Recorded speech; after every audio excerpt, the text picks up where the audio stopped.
And welcome back. We have match 15 of day 1 of the Alliance Tournament Finals. We have the R0NIN versus Electus Matari. You are listening to Verona and Angel Hun. You can see on the left-hand side of your screen, highlighted in red on your overview, we have the R0NIN fielding a Loki, 3 Proteus, 3 Ishkas, 2 Manticores, and a Guardian.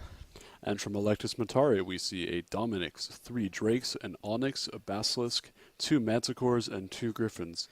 Very Caldari heavy, very perhaps unusual setup. I don't think we've seen any heavy interdictors. I'm not sure if they're aware that the arena is actually bubbled.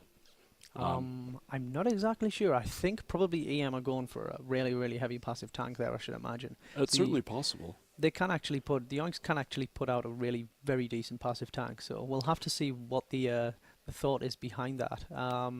Who would you put your money on in this case, Angel?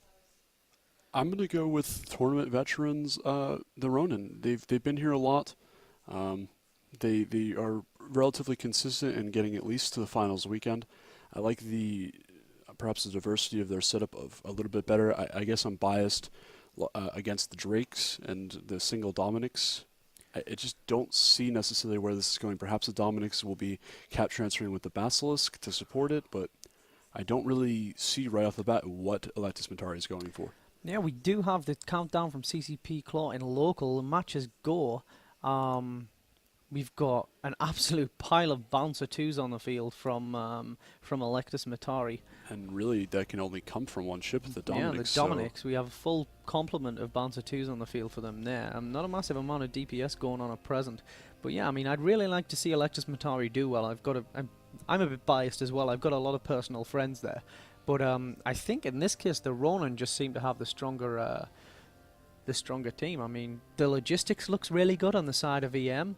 We can see there already 2 of the ships from, we see a Proteus and an Ishka from the R0NIN taking quite a bit of shield damage, all gone now into armor. I think the Guardian pilot's really going to have to work overtime if EM starts splitting their damage. I mean, the R0NIN team is definitely more range, perhaps challenged than the Electus Matari team. I'm just not necessarily sure that the heavy reliance on Caldari missile boats, and especially that Onyx, it seems like a waste of points to me. It seems a bit bizarre, but I can see what Electus Matari have done here. They've got the 2 Manticores there. Well, 1 Manticore now because it looks as if we've just lost one. And they've got 2 Griffins there as EW support. They've got 3 fairly heavily passive tank Drakes. An Onyx that is going to be able to do exactly the same. It's going to be very heavily passive tanked. They've got the Basilisk and the Dummy to support it.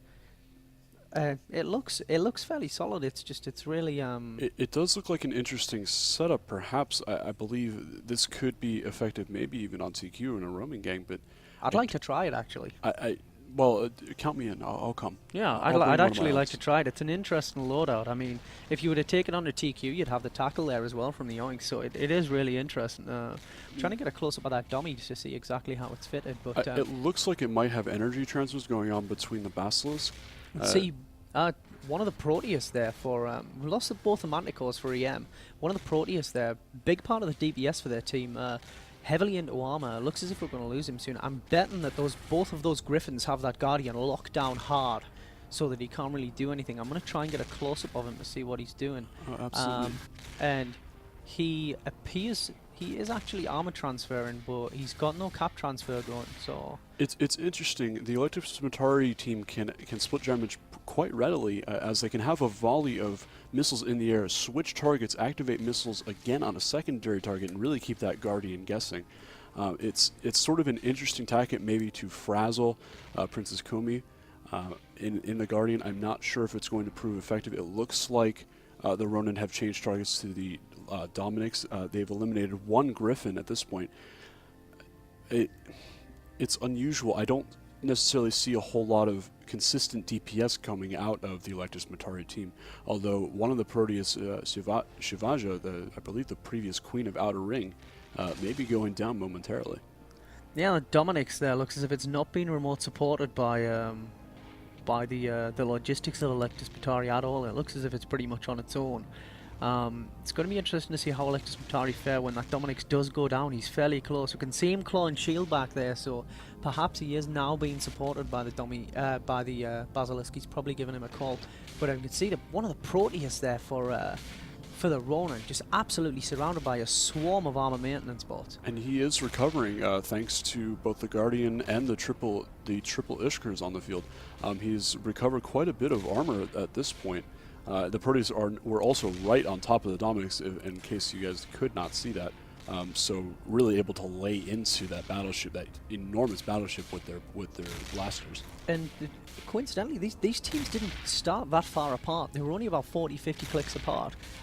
They're not really, the ships aren't really speed fitted. They're not doing a very high speed. It's taken them a while to get in range of each other, but yeah, Electus Matari, unfortunately, yeah, I don't think they're going to last much longer. Not going to hold on. It was an interesting loadout. It was a bit strange to see it, but I thought it was quite. I'd be interested to see what the Onyx was fit with. Because yeah. Its damage potential isn't necessarily very high. It certainly has the potential for an extremely strong tank, although it can still fit 5 heavy missile launchers with adequate room for perhaps an energy transfer. I'm not really sure. It's interesting, Bron. We're seeing the Loki being used as, quite often now as a command ship. Yeah, it's I think that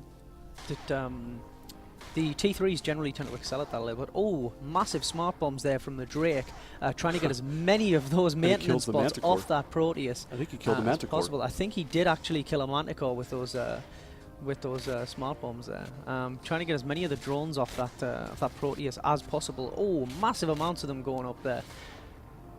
I'm not sure if there's going to be enough damage, perhaps too little, too late from these Drakes, as we still have the Guardian on the field to repair. Oh, and there's one Drake down for Electus Matari, 2 left on the field and 1 Onyx.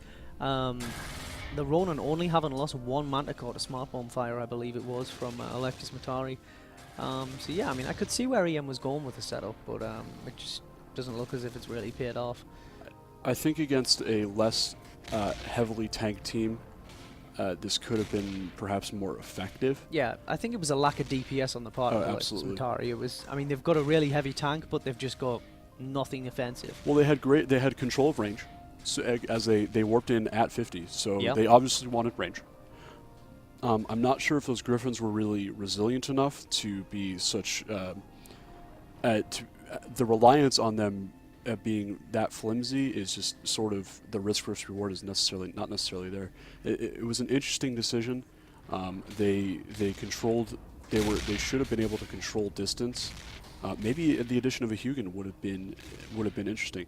I think if they had been able to really control the range of the R0NIN, Electus Matari's setup could have fared quite a bit better. But that is not to be. It looks like the R0NIN will proceed.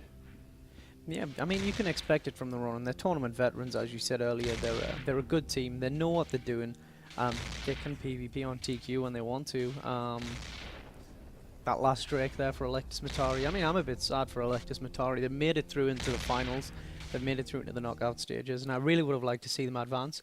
But when you come up against a team, it was a tough draw for Electus Matari regardless. It absolutely was. This is a death bracket. I mean, really, none of these matches are going to be easy for any team at this moment, except maybe the most clearly overmatched team would have been Tormentum versus Pandemic Legion. Absolutely. But, otherwise, these have been very balanced matches, at least on paper. Electus Matari losing their last Drake. Obviously not seeing much utility in the Onyx, leaving it for last, which is probably a fairly wise decision on their part. Yeah, I think they're probably going to want to loot more than anything else, clear the field up, and maybe see what Electus Matari had fitted. Try and claw back a bit of profit to replace that Manticore, maybe. Not that it's that expensive of a ship. But yeah, I mean, you know, every risk helps in the tournament, and if they can claw back as much as they can from loot, then it's you know, it puts them in good stead for the next round. It's really unfortunate to see go out. I really would have liked to see them advance. It's been interesting. We've seen a lot of Protea from the R0NIN. They're really making use of those really heavy blaster setups with most likely 3 mag stabs and Scrambler. They use them as super heavy tackle with just an amazing amount of in-your-face DPS. Which is interesting, as we don't see a whole lot of Galente ships really because of their range limitations. Yeah, I mean, they're basically, the Proteus like that works basically as a Demos that works. An actual Demos that is useful and not just a horrid... Yeah, not just a horrid glass cannon that's totally useless. I love the Demos. I would love love the to see more. I absolutely love the ship. I love the concept of it, but it's It just just dies. not. It's not tough enough, and it's not resilient enough for the tournament, so we never see it. But with a Proteus, you can swap out the subsystems a bit. You can give it a little bit more effective hit points. You can give it a decent amount of DPS, and it's here and it can do a good job as a fairly fast, heavy-hitting tackler. And I mean, you can get upwards of 800 DPS out of those blasters, especially on ships that are webbed, painted, even on frigates that are webbed and painted. We're seeing just the end of this Onyx at this point. All 3 Proteuses right on top of him. I'm going to once again call this one for the R0NIN. Yeah, I think it's given now. It's unfortunate that the EM have gone out, and you know, bad luck to those guys. But R0NIN take the field, and we can pass back to Soundwave.